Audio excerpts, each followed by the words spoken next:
terkadang begitu panjang, Pak Mario. Yes. Apakah kalau kita sudah dapatkan semua hal, begitu toh? Karena ada orang yang mensyaratkan kebahagiaannya nanti. Ya, nanti kalau aku kaya, itu janji banyak suami kepada istri. Dan pertanyaan istri selalu kapan? Izinkan saya membuka kalau gitu satu. Ini dari Facebook kita. Kebahagiaan adalah masalah keputusan. Putuskan, berbahagia atau tidak. Begitu Anda tidak berbahagia, putuskan. Lihat ya, segera setelah Anda putuskan, segera setelah Anda memutuskan, semua pikiran, perasaan, dan tindakan Anda berfokus pada yang membahagiakan. Perhatikan. Begitu Anda putuskan, aku berhak bahagia. Apapun yang terjadi, aku harus belajar dari bunga teratai. Yang menjaga bunganya tetap bersih dan indah walaupun air di bawahnya kotor. Aku berhak bahagia. Begitu Anda putuskan, pikiran, perasaan, dan tindakan Anda akan berfokus dan menuju kepada yang membahagiakan. Itu. Super sekali Pak Mario. Terima kasih untuk informasinya. Dan kalau tadi Pak Mario berkata begitu banyak respon Pak Mario dari teman-teman di Facebook yang sudah memberikan komentar terhadap Facebooknya Pak Mario, mungkin bisa di-share kepada kita Pak. Kira-kira apa yang mereka komentari dari respon akan sebuah hal yang begitu indah tadi Pak? Super sekali Mas Ilbram. Lihat ya, setelah saya tuliskan pointers itu, ini nasihatnya. Maka tegaslah untuk memutuskan bahwa waktu terbaik untuk berbahagia adalah sekarang. Tempat terbaik untuk berbahagia adalah di sini. Dan cara terbaik untuk berbahagia adalah membahagiakan orang lain. Jangan tunggu lagi kapan Anda berbahagia. Sekarang. I say it now and I am happy. Katakan begitu. Where? Here. Tidak syaratkan. Jangan syaratkan di mana Anda berbahagia. Di sini. You are in control. You are the boss of your life. Anda penguasa dari kehidupan Anda. I am happy here. And I am happy now. Lalu caranya, cara berbahagia membahagiakan orang lain. Orang yang peduli dengan orang lain lebih mudah bahagia. Lalu reaksinya nih beberapa members. Pak Arif Rahman, saya putuskan untuk bahagia. Tapi tidak tahu caranya. Yuk, saya ambilkan perumpamaannya ya. Orang kalau berdiri di atas agar-agar, kalau dia berdiri di atas agar-agar, tidak bisa mendorong apapun. Ya, kenapa?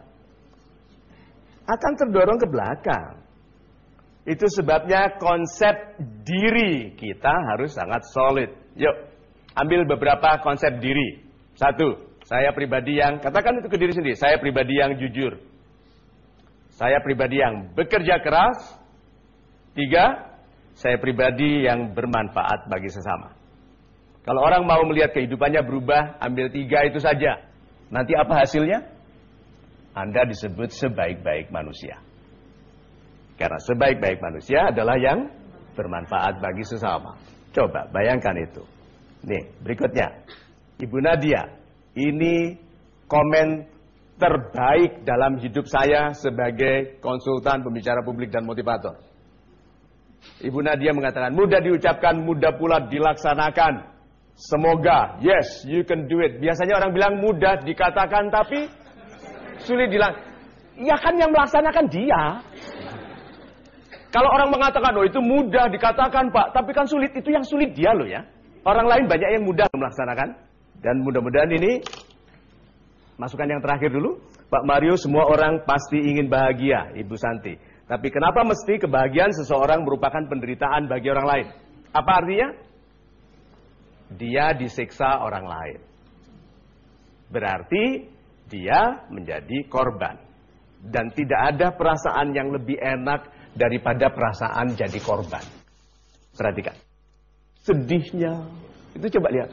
Oh berdoanya, menangisnya. Itu tuh coba. Selalu karena merasa korban. Karena perasaan mengasihani diri sendiri itu narkotik. Itu mencandui. Jadi mulai dari sekarang bangkitlah, putuskan, saya harus sikapi ini kecil, kenapa? Bayangkan diri Anda nanti sudah jadi jenderal, kaya raya, namanya baik, berwenang. Masalah Anda sekarang besar? Tidak. lihatlah ke depan sebagai pribadi yang besar. Lalu perhatikan apa yang terjadi. Gitu. Super Pak Mario, super. Ya, Pak Mario dan juga pemirsa, dari tadi sebelum break kita sudah menjanjikan kepada Anda ada sebuah polling yang sudah kita siapkan, dan kita harapkan juga Anda dimanapun Anda berada ikut beserta polling kita dan menjawab pertanyaan yang super sekali. Ini sangat unik pertanyaannya. Ya, apabila suami Anda sering bercanda bahwa anak yang Anda lahirkan lebih mirip tetangga daripada mirip dia sebagai ayahnya, apa yang Anda lakukan? A. Marah karena dia telah menyinggung perasaan Anda. B. Dengan nada bergurau Anda katakan memang. Atau C. Mengajaknya pergi ke rumah sakit untuk tes DNA. Dan Anda tentukan pilihannya sekarang. A, B, atau C, ya. 5, 4, 3, 2, 1. Cukup. Terima kasih. Seperti apa jawabannya akan segera kita lihat sebentar lagi. Pastikan Anda tidak kemana-mana karena kita akan segera kembali tentunya di Mario Teguh Golden Way. Terima kasih Tuhan, Engkau berikan aku hati yang peka terhadap kesalahan, sehingga aku tidak mengulangi itu lagi dan menjadikan diriku lebih baik hari ini.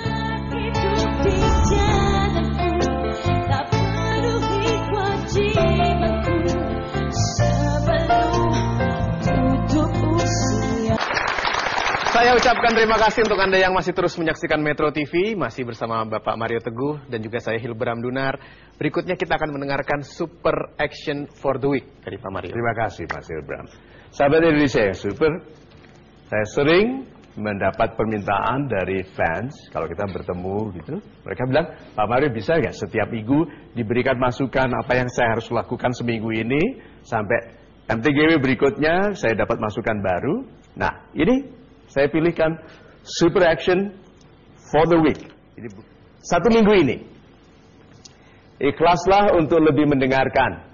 Kesalahan yang menyiksa kita dalam hidup ini ada dua. Kesalahan makan atau salah bicara. Ya, yang sekarang asam uratnya bermasalah, kolesterol, tekanan darah tinggi, apalagi jantung. Itu semua karena salah makan. Bicara kita, kalau hidup kita belum baik, berarti bicara kita selama ini tidak membantu. Bagaimana kalau bukan hanya puasa yang kita lakukan tanpa kesadaran bahwa bicara itu juga harus puasa dari yang tidak baik? Kita mulai yuk dengan ikhlas untuk lebih mendengarkan.